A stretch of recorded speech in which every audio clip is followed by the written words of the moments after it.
तनी देखे द हमके, प्यारी देश तनी देखे द हमके, जात आवत में देर न लागी, जात आवत में देर न लागी, अरे जैसे घोड़ा के रेस देश। भोजपुरी में मैंने ये किया, भोजपुरी में मैंने लकीर खींचा है, और तुम रेंगोगे और रेंगते रहेगे।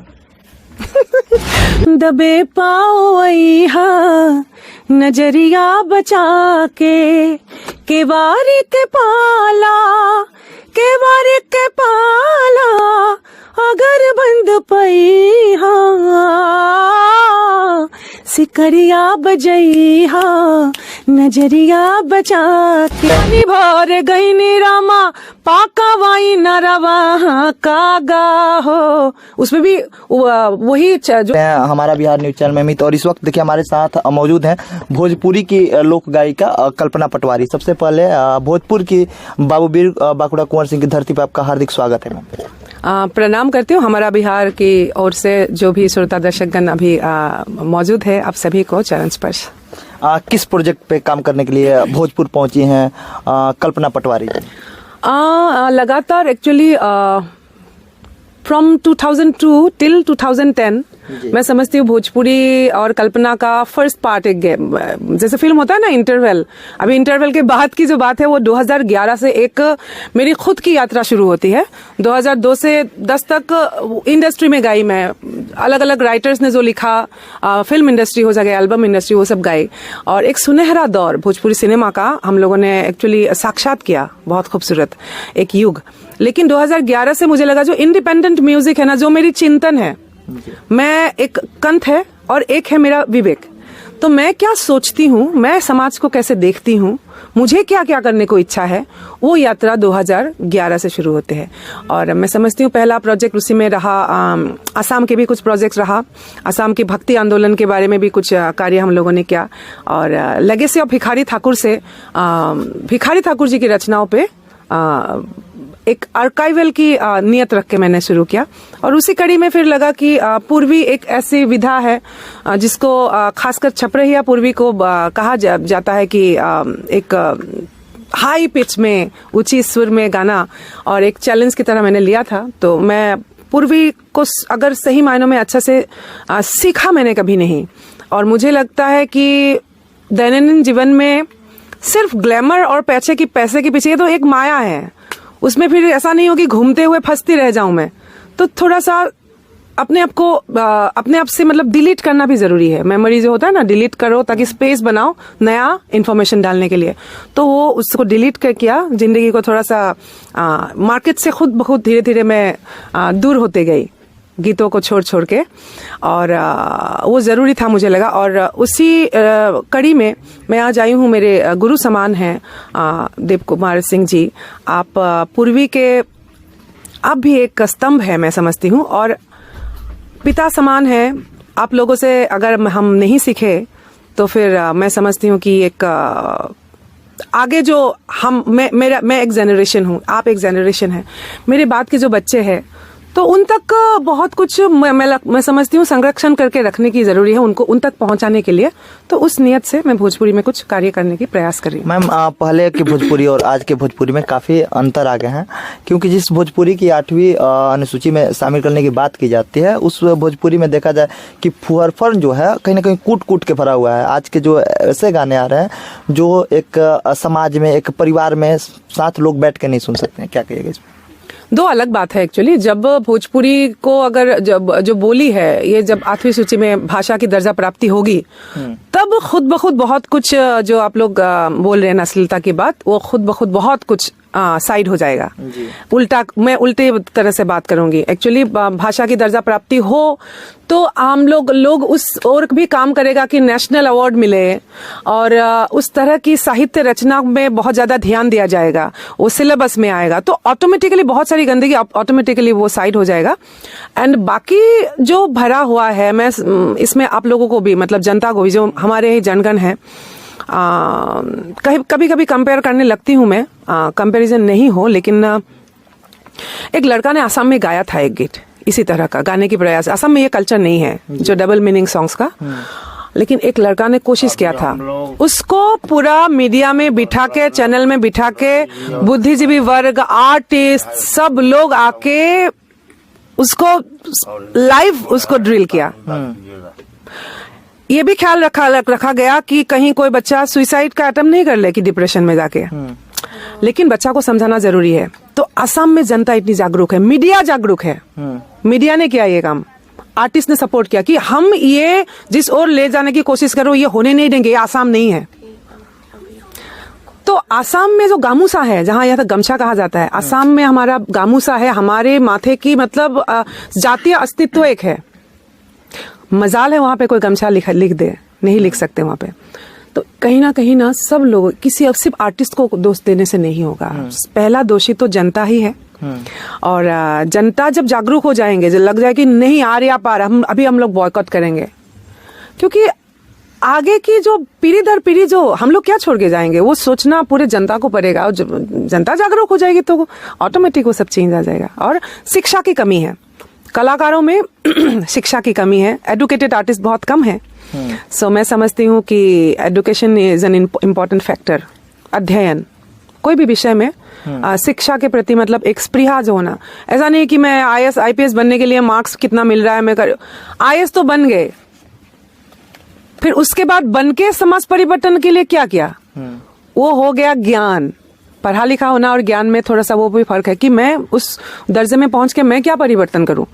तो इतने सारे यहाँ से IAS IPS निकलते हैं, लेकिन यहाँ से भाग जाते हैं, मैंने देखा है। I am very sorry, Delhi Mumbai की ओर भाग जाएंगे, या विदेश में बच्चे को पढ़ाएंगे, तो उल्टा वापस आना चाहिए ना। यहाँ पे जो माहौल नहीं है तो इस ओर मैं देखती हूँ कि सभी लोग कहीं ना कहीं दायबद्धता तो लेना पड़ेगा। मैम, बहुत सारे भाषा में आपने गाना गाया, लेकिन आपने भोजपुरी को ही क्यों चुना?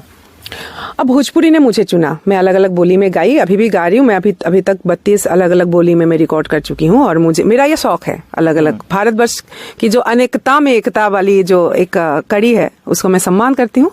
और लिटरेचर की मैं स्टूडेंट रही हूँ, सो मुझे अच्छा लगता है। लेकिन भोजपुरी सबसे प्रिय है। भोजपुरी में बहुत मिठास है, पता नहीं कुछ तो नाता है, शायद पहले कोई जन्म का मेरा कुछ तो एक मैं समझती हूँ अभी ये हो सकता है, क्योंकि अचानक जब ठेके बजता है भोजपुरी में, पूर्वी बजता है, तो मुझे कुछ होता है। मुझे अंदर से एक उस ठेके को मैं अगला क्या तिहाई आएगा उसको पहले ही मैं महसूस करती हूँ। तो मैं समझती हूँ ये बहुत खूबसूरत एहसास है भोजपुरी लोक गायिका होने का। और अब मैं क्या दे पाऊँ, मैं क्या करके जाऊँ, मेरा मतलब नजर उसमें है। भोजपुरी गाना तो गा लेती हैं, लेकिन भोजपुरी में आप बात कर लेते हैं कि नहीं मैम? भोजपुरी में हमरा के बोलल आवेला, लेकिन क्यों क्या काहे कि हमार पतिदेव या हमारे घर परिवार में भोजपुरी माहौल नहीं खे। सब केहू असमिया में बात करेले, तो प्रैक्टिस बहुत कम होता भोजपुरी के। अगर हम आरा में रहे के प्रयास करब या आरा में आए जाए के ज्यादा चलब जी पता नहीं हम का बोलता नहीं अभी सही जाता नहीं, एकदम सही जाता। लेकिन बहुत बहुत बहुत प्यारा, बहुत खूबसूरत भाषा। जब इजन रउआ राउर इजन शैली बा जी, इस शैली में प्यार मोहब्बत के गीत, इस शैली में इस सम्मान रख के काहे नहीं हो सकेला। हमरा के बहुत दुख बा कि उमे जो श्रृंगार बा ना इन शब्द में वो तू तराक में नहीं खे। और भोजपुरी में इस सम्मान, इस बोली में भी वो मिठास और सम्मान बा। अच्छा, रुआ के सुनले बानी कि 12 वर्ष में ही रुआ गायकी की शुरुआत कर ले? नहीं, 4 वर्ष से ही। 4 वर्ष लब हम मंच में, हमारे पिता प्रयात विपिन पटवारी हमारे संगीत के, लोक संगीत के गुरु, तो उनके साथ 4 साल की उम्र से ही हम मंच में बनी। अब तो मंच का जो अनुभव है अब 40-42 साल हो चुकल बा। 42 साल का अनुभव है आपके पास? मंच का अनुभव 42 साल का। 42 साल से मतलब कल्पना पटवारी जो है मंच साझा कर रही है, मंच में है। जी। भोजपुरी को बचाने के लिए क्या कहिएगा? जिस तरह से बहुत सारे लोग हैं जो बोलते हैं कि भोजपुरी में मैंने ये किया, भोजपुरी में मैंने लकीर खींचा है, और तुम रेंगोगे और रेंगते रहेगे। मैं उन लोगों पे कमेंट किसी को नहीं करना चाहिए। मैं तो ये बोलूंगी शिक्षा की कमी है, नादान है, और दूसरों पे मैं बहुत ज्यादा अटैक करके ये सब बातों में मैं उलझना नहीं चाहिए। अगर हम लोग कलाकार है तो बहुत बार ये डिस्कशन कम होता है कि छठ में हम लोगों ने इस बार इस साउंड का प्रयोग किया, इस साउंड का नया प्रयोग किया, ये कजरी में या छठ में या पूर्वी में जो डिस्कशन जो होना चाहिए ना आर्टिस्ट का गीतों को लेके, टेक्निकल पॉइंट क्या है, नया साउंड अभी क्या आया है, अभी एआई आ गया है तो इसका इम्पैक्ट क्या होगा भोजपुरी इंडस्ट्री में। तो ना हम लोग छठ के समय ही गाते हैं, उसके आगे पीछे नहीं अच्छा लगता है, नहीं गाते हैं। लेकिन मैं फिर देखो यही है, मैं समझती हूँ जो बौद्धिकता, आप किस तरह से आपकी सोच कितना इम्पोर्टेंट है। मैंने ऐसा देखा कि नहीं, छठ मेरे लिए सिर्फ बिहार में छठ हो सकता है, लेकिन जब मैं इंडिया में अलग अलग जगह पे प्रस्तुतिकरण करूंगी तो Chhath should be my introduction. Chhath मेरा परिचय है, मेरा सांस्कृतिक परिचय। तो हर मंच में पहला गीत मैं छठ गाने लगी, उससे वो रिचुअल और पूजन है उससे ऊपर आई, क्योंकि ये संस्कृति हो गया, सिर्फ पूजन नहीं। और तो मैं समझती हूँ ऐसे नए राह को बनाने की जरूरत है। और छठ को गाया नहीं जाता। छठ मैं समझती हूँ जैसे वैदिक मंत्र होते हैं बाकी पूजन में, छठ में लेकिन लोकगीत ही मंत्र है, अलग से कोई पंडित जी नहीं होते हैं, तो लोक गायन ही यहाँ मंत्र है जी। क्योंकि हम देखते हैं कि एक मंच पे आप साझा कर रही थी तो कहीं ना कहीं जब आपने छठ का शुरुआत किया था, जो रोंगटा खड़ा हो गया था एकदम देखने के बाद कि जब आपने मंच पे चढ़ा तो कोई इंट्रोडक्शन नहीं, सीधे आपने गया और छठ का शुरुआत कर दिया था। ऐसा ही मैं करती हूँ, क्योंकि आके मैं बहुत बार कोशिश करती हूँ कि पहले नोट से मैं गाऊं कि मैं गायिका हूँ जी, ये बोलूं।